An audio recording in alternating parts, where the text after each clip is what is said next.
Hello, everyone. I'd like to welcome you to Moonlight Media Music TV Presents the Interviews. I'm your host, Jamal Jupitur, and tonight we have the round one second place winner of the Music Marvel competition. This Asian American singer, businessman, entrepreneur is well on his way to becoming the new face of music. Every situation can offer hope is his mantra, as well as his name. Show some love for ESKOH. How are you, man? Doing great, man. I can hear the crowd screaming, across the world. All right. Definitely, man. Thanks for giving me the opportunity to do this interview with you, man. I really appreciate it. How does it feel to be the round one second place winner of the Music Marvel competition? It's an honor. I mean, I've been, I think, on there for, the first contest. So I made it to the finals, and now I made it to, the next round on the second contest. So it's an honor. Shout out to, Cheryl Yes, indeed. and the whole team, for giving me another chance. Yeah. Let's kill it again. Appreciate that. Yeah, definitely. What preparations did you take for the competition? I just do me. I'm here in New York. Kind of home of the greats. The Jay-Z's, the Diddy's, the can't stop, don't stop. 24 hours a day hustling. So I try to excel, and I try to not compete with others, but compete with myself and be the better man that I am today than I was yesterday, and tomorrow the better man that I was today. So yeah, that's absolutely true, because you are your own worst critic. exactly. Definitely, man. So tell the world who ESKOH is. ESKOH, actually, you mentioned the mantra before. It stands for every situation can offer hope. And, when I started in this music game, it's probably over 10 years ago, believe it or not. I started behind the scenes. I loved R&B music growing up. I listened to the greats, the 90s R&B legends like Brian McKnight, Casey and JoJo. Yeah. Those soulful, Boys to Men, All for One, the list goes on and on. Yes, And, there's so many things in life that discourage us, right? And as you mentioned, I'm Asian American, and there's really no lane for Asian Americans in American R&B music. Now you see K-pop and other things spilling over from Asia, but even till today, there isn't really a lane. Maybe Bruno Mars is considered, a little bit Asian Spanish, whatever he is from Hawaii. Yeah. But there's somebody who looks like, with me, like Asian, you really don't see that. It's far and few in between. So to give myself hope, that mantra, ESKOH, was developed. Every situation can offer hope. But beyond myself, my first kind of music experience in America was working with hip hop artists in Philadelphia. Oh, okay. So I went to college at the University of Pennsylvania in Philly, right on the border of West Philly. So I don't know if you know the area. But, yeah, I do. Okay, yeah. So there's a street called 40th Street. And once you go past 40th Street, that's the dangerous part. Even fresh people from LA needed to escape. Philadelphia, born and raised. I had to get him out of there and send him to Uncle Phil because it's dangerous over there. But I was the only college student who was curious enough to venture west. And the reason I did so was I befriended a chef in my college dining room. Okay. And he told me that, Sean, I got access to these rappers. And that's back when, the 8 Mile movie, was big. Yeah, Detroit. And was doing it, with the freestyle battles. There were all these like, DVD mixtapes, with battle rappers. So, based on the trend, I was able to recruit these rappers from West Philly and then give them a new start. Some of them are ex-convicts, some of them hustle on the block, all different kinds of stuff. And I was able to give them a new gateway through music. And there's a documentary about that called Hello, Sean Coe. Sean Coe is my government name. But then after that, they started giving me a name like ESKOH because I was kind of the boss. I was behind the scenes managing and, funding these operations out of my dorm room, out of everywhere. That's how I started. So, ESKOH has that, Nas used to go by ESKOH. Nas Escobar, It has that street kind of lingo. And then beyond that, I kind of put a twist on it because my name's Sean Coe. I also people call me ESKOH, and I add the E to it because ultimately I want to give people hope. Keep people who don't have a voice. Back then, you were like hip hop artists from the streets who didn't have a voice. I got there front and center at the college campus circuit.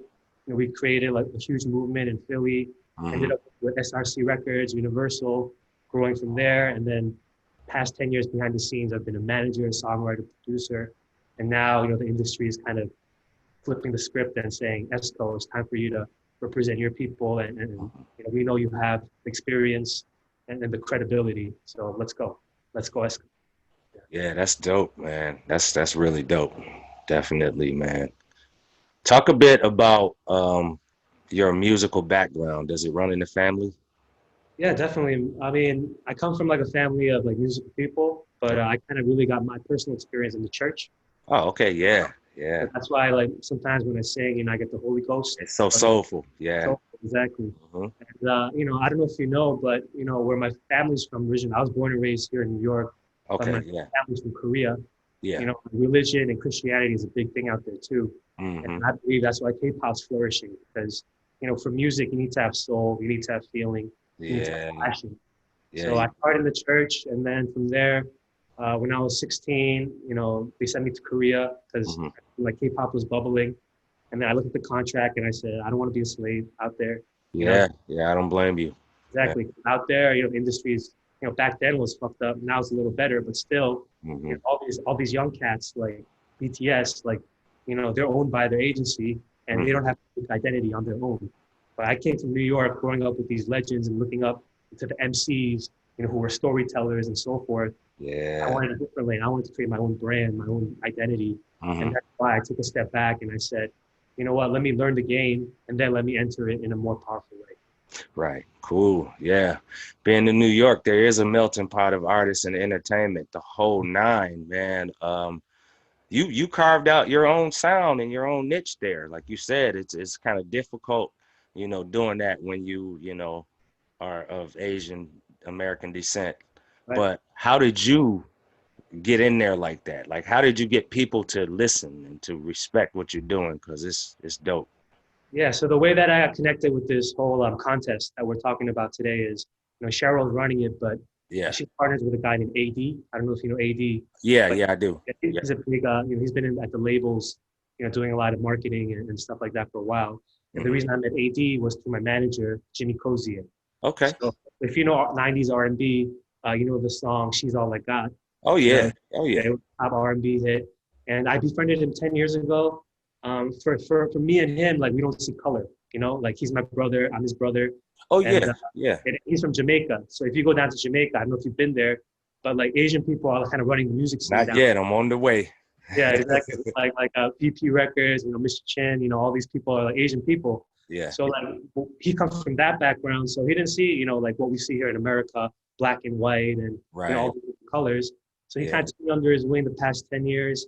He also kind of authenticated me, with that Hmm. R&B training, with the Hmm. live, piano, guitar, being a true instrumentalist. Yeah. Kind of, he's trying to kind of like let me have that baby face vibe, Hmm. but Yeah. kind of a new different That modern approach. classic R&B. Yeah. What R&B is supposed to sound like. Yeah, exactly, 100%. So that's why, it's just a blessing to be here with you, Jay, and just talking to you. Like, it's a dream come true, and I could never imagine that. So just the fact that you're here with me, brother, it shows that I'm on the right path forward. So, Man, to be able to talk to you, it shows the same on my end, man, because you got a lot of great connections, and you in the melting pot, you where it all goes down, and you getting a lot of respect out there, and as you should, yeah, exactly. you I'm know. trying, man. I'm trying. I'm trying to, just I really look up to, my brothers and sisters from the African American community. Hmm. How in the past 40 years, they became the hottest, genre with hip hop, and all these different things blowing up. I just want to do the same thing for, for my people, the smaller segment. But we're all people of color. We're all people of Yeah, culture. but Yeah. you got it though, definitely. Yeah, yes, indeed, man. Talk about some of the past shows and the experiences that you have encountered playing different venues. For sure. My music focus, I 100% dove in within the past year and a half, I would Hmm. say. Okay, So, to be honest, a lot of my live shows have been virtual. all So right. I'll give you kind of an example. So last February, I went down to Jamaica because I had to do a live show down there. Jimmy set it up, and I had done a record with Sean Paul and some Oh big wow. reggae artists. Yeah, yeah, he is a big artist. Yeah, Yeah. it was coming out soon. So I was doing my little show there, and then it was March came around, and then Corona, COVID. travel restrictions, airplanes are shut down. Man, So everything was what pretty happened much was I ended up being stuck there with Jimmy and a few of other people from our team. And it was like 2 months stuck in Jamaica, with nowhere to go. So we turned a negative into a positive. Once again, every situation can offer hope. yes, yes, indeed. We saw it as an opportunity to, kind of create a virtual festival. Mhm. So we got Gloria Estefan, we got Shaggy, we Wow. got, all these legends, Barris Hammond, all like the reggae back in the day. Yeah, all the Now, greats. and then me kind of in that whole sandwich of amazing legends, we were able to raise like $10 million for the government of Jamaica Oh, to wow. have personal protective equipment for all their healthcare workers. So that was probably the most kind of meaningful one I did. Mhm. And then after, finding out the power of kind of online live concerts, Mhm. the entrepreneur in me, the businessman in me was Yeah. like, okay, we can't just give all the value and data and funds to YouTube. These Mhm. guys are big already. Let's Mhm. create a platform that, lets the artist win. So I Right. launched a Right. platform called eMusic Live. It's doing very well, and there's a lot of different things happening. But we just want to create this new world where like the old companies like Live Nation, Mhm. have no more concerts going for them. So it creates a new opportunity for new entrepreneurs to create a new future platform, and that's why we've been working with the Squiz Beats and his manager Monique on the Wow. Versus platform, and Yeah. that outside of Instagram and partner with Apple. So we're trying to just bring the people of culture to a higher level of Right. entrepreneurship and Yes. get some of this big money, the tech money. Yeah, that's lovely. Yeah, that's smart. Definitely. Um, who are you listening to now? What does your playlist consist of? Um, I mean, I'm very eclectic, so I like to listen to everything. I just, kind of go to a song that I like in Spotify, and Yeah. I just radio out of it because algorithms, are able to do that. Yeah. I'm looking at, I'm a friendly competitor, so I'm looking at like the Sway Lees and, Oh, wow. Johns and like, I mean, I think it's wide open right now for someone like me because, like all Definitely. the older crooners are sleeping or on vacation, like Mhm. Bruno Mars, Ed Sheeran's. I think they made too much money where they're happy. So it's like kind of wide open for another kind of artist who's like a To crooner. get right in there. You still got Drake out there doing his thing a bit, Yeah, but 100%. Yeah, you Drake. know. All these rappers that are singing, I think it's time for a singer to sing too. Mhm. So Mhm. I just want Absolutely. to come with the R&B flavor Yeah. of a classical singer Yeah. because now with autotune anyone can sing, but I want Yeah. to kind of You're bring right. that soul behind it. Yeah. You got to I, let the I people know. respect like the Ro James. He's a amazing R&B artist. Mhm. Mhm. I mean, so many to name. Miguel. These guys. Yeah. Kind of Yeah. leading. I also got a shout out on an underground note. I got to shout out St. James. Exactly. That's what. Yeah, you heard me say that before, right? Oh yeah. Oh yeah. I didn't know that Yeah, you yeah, said yeah, Saint. yeah. Oh, That's okay. St. James. Right Yeah. before you said it, for sure. Yeah. That's my Yeah. boy, man. Oh, for real? We got a link then. Yeah. That's my business partner for Moonlight Media. Oh, for real? Yeah. No Yo, doubt. I have that track on repeat with Lil Baby. Yeah. Yo. I don't know what he's Oh saying, yeah. but that's fire, Of Man, see, that's what I like about you, man. You listen to everything, man. You do. course. That's how you garnered that nice sound that you got though, man. But it's yours. I think so. And it's hard to put me in a box. And, the more that I'm in Yeah. this industry, I realized like why, they made black music just to segregate people, Mm-hmm. Popular music is popular music, right? It Mm-hmm. shouldn't have a color. It's, voice Oh, is absolutely. colorless. So like, these are the kind of things that, even K-pop, like it's popular, right? It's #1 on Billboard. Mm-hmm. Like, why is the K there? I understand, maybe it's in Korean, but, eventually I want to kind of create a world where, Where it's just music. exactly. Yeah. Yeah, man. Yep. So we got to definitely link and we got to collaborate beyond this interview. So Yeah, no doubt, man. Definitely, man. I'll be in contact with you, and I'll give you all my contacts, and we could take it from there. Definitely. Thank you. Yep. You're a busy man, though, man. How do you balance time between music and family? Hey, it's all about teams, right? They say, teamwork makes the dream work. Mm-hmm. So Yeah, there's I'm no kind I of in like, team. yeah, I don't know if you ever heard the 80-20 rule. Oh yeah, But like 20, but like 80% of like the big moves in any Mhm. company or any movement is Mhm. done by like 20% of the people or 20% effort. Right. I'm like that guy who kind of starts the fire and ignites it, and then Okay. I bring the team in to kind of fan the flame and keep it going. Okay. You know? But because I'm such a unique character in terms of a lot of my businesses have kind of been cross-border businesses where it's like American producers going to work with Korean artists, Right. or Korean artists like Psy trying to cross over with Gangnam Style to America.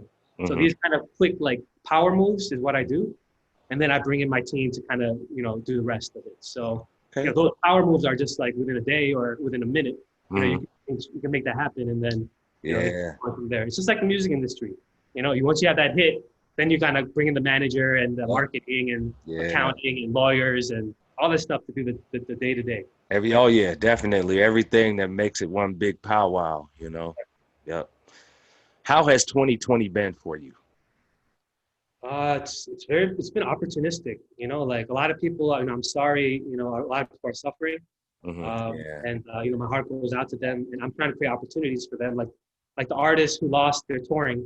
I have a platform called eMusic Live, which brings all the revenues directly to them. Where YouTube and other platforms, they just sell ads and they don't give you anything, a piece of the pie.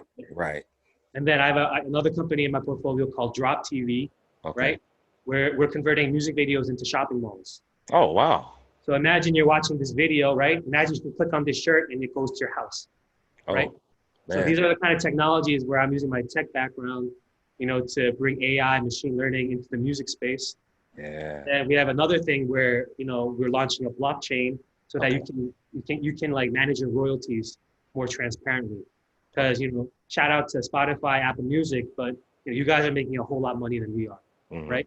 So these kind of things are things that I feel like wouldn't have happened if the pandemic wasn't there. But now we're accelerating, and that's where the true kind of unicorns come out of. So in the tech world, you call unicorns as like the Facebooks and the Googles, these big companies. They come out when everyone's kind of scared and lost and doing nothing, and you're the only one like moving forward. Then you're bound to win no matter what. Right? That's the like future. You're doing an interview thing. You're making music. You're doing great things, and you're gonna become the next, I guess, Source magazine or the next, who knows, right? Yeah, anything, any big platform that represents independent artists. You had like Video Soul, Midnight Special, Soul Train. You had Exactly. You had all these platforms, MTV, stuff like that. We want to go big like that, The sky's the limit beyond it, 100%. Yep. But what is a typical day in the studio like for you? Believe it or not, I write a lot of my songs, like the skeleton of my songs starts with a melody, right?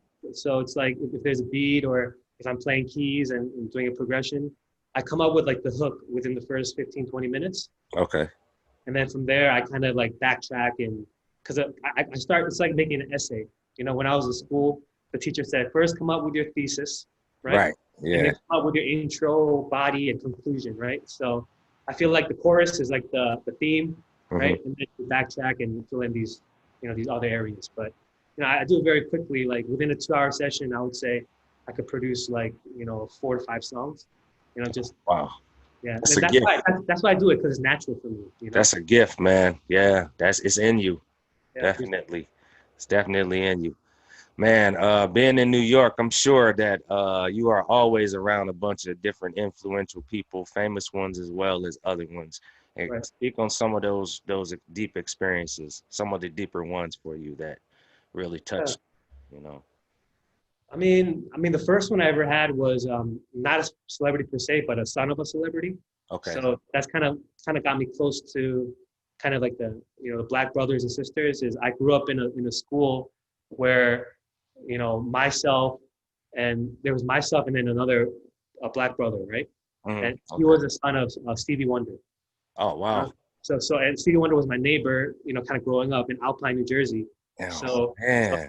So like these white kids were picking on me, making fun of my eyes, slanty eyes, and this and that. And all of a sudden, this dark figure comes out of nowhere and says, "Shut up, don't bother him," right? So that was like my first kind of impressionable when I was in kindergarten in my mind. And he was like an older classman, I think like middle school, because we had a kindergarten to 8th grade. That was like something on my mind, from then that I still remember today. And then, kind of, since then, I just run into all different kinds of cats, all different levels of fame. And, like I said, my closest friend is Jimmy Cozier, who's my manager and brother, for the past 10 years. And wow. He's connecting me with Stacey Barth. I don't know if you know her. She's an amazing songwriter, and she's written for like Beyonce and Katy Perry, and the list goes on and on. Yeah. So it's just more like, it's great to know people, but the key is what can you do with them? What can you do with them? How can you empower each other's lives? How can you build great relationships? Exactly, because like there's so many people with like a huge network, but if you don't do anything, then it's really useless, right? Absolutely. And then I don't know if you peep my Instagram, but I'm also big into golf. So I play a lot of golf with like different celebrities. Yeah. I was with the Wahlbergs. Oh wow. Donnie and Mark, they're members on the golf course. So it's pretty dope. And I also want to bring golf and all these luxurious platforms, to include more people, right?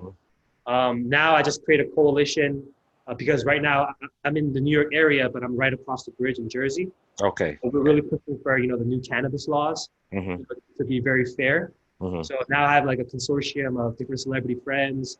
Shout out to like Angela Simmons, who's I saw that she was following you. I was like, that's large. Yeah, she's like a hip hop royalty princess, and yes. What her family has done with hip hop, I'm trying to just replicate, for kind of the Asian people as well. Yes. We have a movement called Blasian, Black and Asian, together, because we feel that each side we have a lot to offer each other, right? Asians are good at kind of like being organized, very like smart too, man. Very smart, working hard. Black people have the natural finesse and the swag and the cool factor. We go-getters. Together, it's unstoppable. You know what I mean? Relentless. Yeah. Exactly. So like, these all these are, so many people around this area that you just bump into. But the key is, developing that relationship and doing something meaningful together. Okay. Yeah. That's pretty cool. Sure. Tell the world how they can find you and where they can go to get your music, For sure. So just Google ESKOH, ESKOH, and you can find, my Spotify. You can find my Instagram. It's truly ESKOH, TRULYESKOH. And that should lead you to a whole world of ESKOH adventures. So hope you guys can check it out and enjoy it. Wow, that's lovely, man. For my last question, what do you want to gain out of everything that you've done in your life, career-wise, and goals, everything? I mean, I don't know. I'm also a man of scripture, and I like to really study. Since I grew up in the church doing music, I just study a lot of scripture. And there's a proverb that says, in his heart a man plans his course, but the Lord determines his steps. Absolutely. So no matter what I kind of plan for, every year on year, God can exceed that. So, I'm just open to the possibilities. But ultimately, I want to, do what my name says. I want to make sure everyone has hope in every situation they're in. And I feel that currently kind of the racial tensions and the pandemic have left a lot of people hopeless. So that's why people are like rioting and, being destructive. Yeah. I just feel that if people have hope, anything's possible. And music is a transformative way to live that hope. It's the greatest form of expression. Exactly. So that's what I'm all about, hope and making sure everybody on earth has hope, and then making a better place. Hopefully winning a Grammy on the way and having a couple number one Billboard hits on the way wouldn't hurt. You will, man, because you already put it out into the universe. Your lips to God ears, so we're gonna see it happen. Yeah. And we have it recorded here on this date that you prophesized it. Yes, indeed, that's so true. Yeah, man. Well, man, this has been a great interview. This concludes my interview with amazing artist ESKOH, man. It's been great having you on here. Thank you, brother. And look forward to great things together. Yeah, definitely, man. And we will definitely collab as well. For sure. Okay, I'll be in touch with you soon, brother. Hey, take care. Okay, thanks. Thanks. Well, everyone, thank you for joining us, but we are at the end of the show. It's been a good one with round one, second place winner of the Music Marvel competition, ESKOH. Feel free to subscribe to all the platforms that you see at the closing credits. I am Jamal Jupitur, and until next time.